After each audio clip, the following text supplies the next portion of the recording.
Welcome to Frequency Matters, the RF Microwave Update series. I'm Pat Hindle. I'm here with my co-host Eric Heim. As you can see, it's our annual holiday episode. So Eric, what's your favorite thing about the holidays? Well, it's got to be all the great movies. And of course, my favorite is Die Hard, which is absolutely a Christmas movie. Yes, someone disagreed, but I totally agree it is a Christmas movie. But did you know there were some alternate takes of that film? Wait, what? I pulled them out. Let's take a look at that now. If you are what I think you are, then you'll know when to listen, when to shut up, and when to read Microwave Journal. The following people are to be released from their captors.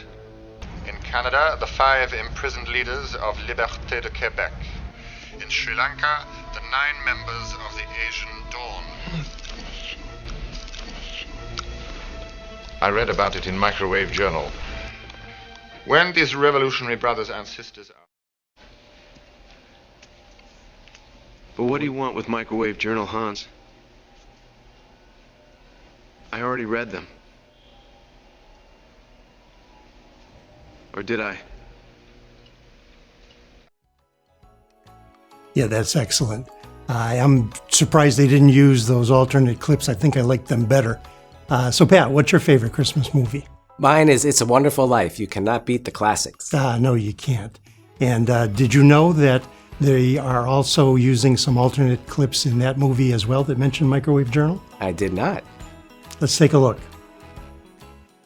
I see a flying carpet, huh? Yeah. I don't suppose you'd like this old second-hand job, would you? Ah, you're talking. Gee whiz, I could fit a lot of Microwave Journals in this.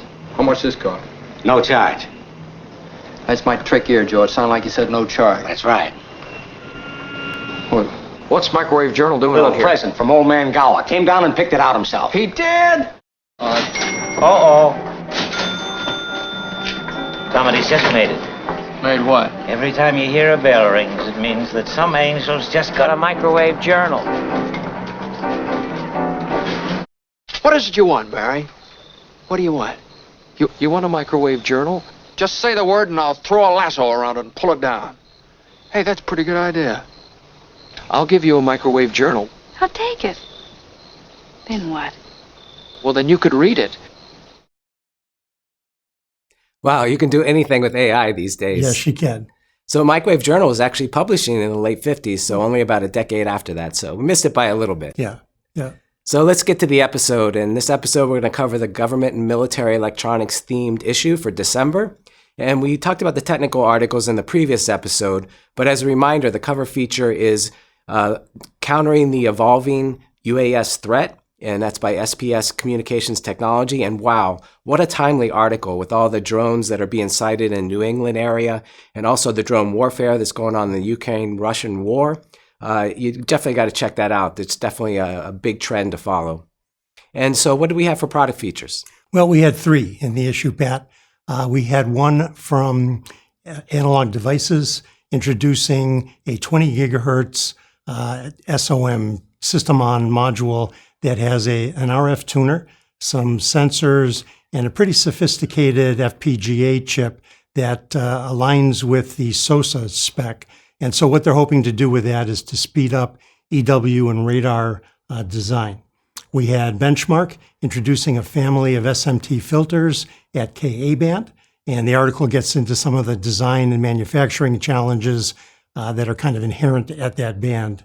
And finally, we had LA Techniques and AAI Robotics, and they've designed a VNA that's intended to be embedded in applications. So they've designed a small, lightweight VNA that has a self-calibration channel, and they say that that takes care of a lot of the challenges of using handheld VNAs in those applications. So those were all pretty interesting articles. I like that take on the VNA embedded.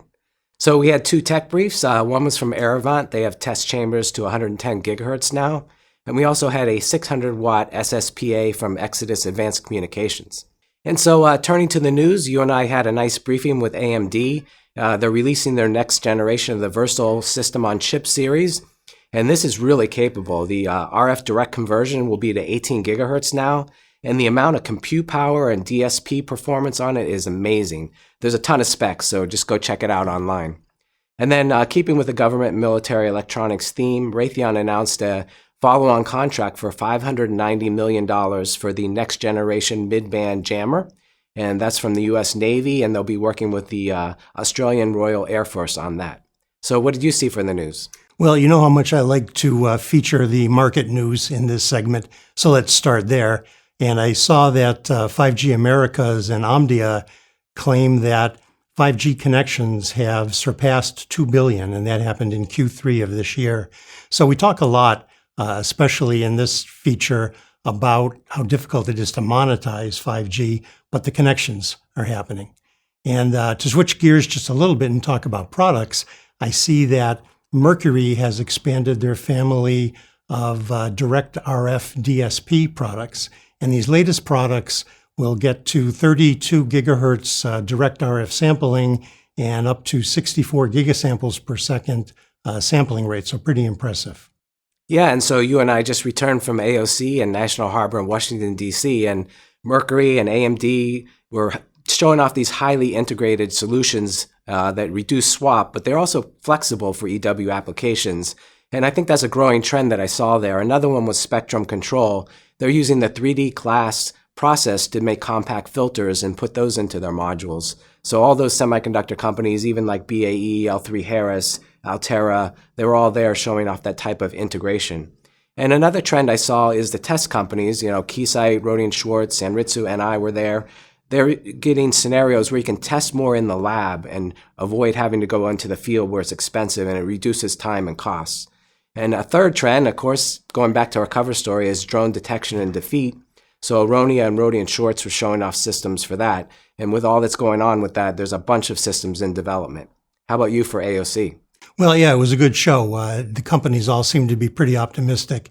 And the strong trend and theme that I saw was the amount of digital control and signal processing now that's being integrated into RF modules.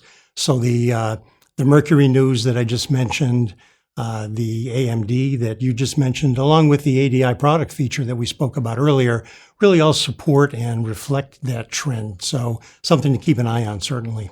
And that wraps up this episode. Our longtime sponsor is RFMW, who we appreciate for their ongoing support. RFMW is a technical distributor of RF and microwave products and now power management products. When you start your next design, consider their multiple product lines. And remember, as a member of the industry, a subscription to Microwave Journal is free, so please go to our website and sign up there. And also, please like us on YouTube and hit subscribe. Now, Pat and I and the whole Microwave Journal team would like to wish everyone a happy and safe holiday season. Thank you for watching this episode, and please join us again in 2025 for another episode of Frequency Matters. Happy holidays. Happy holidays.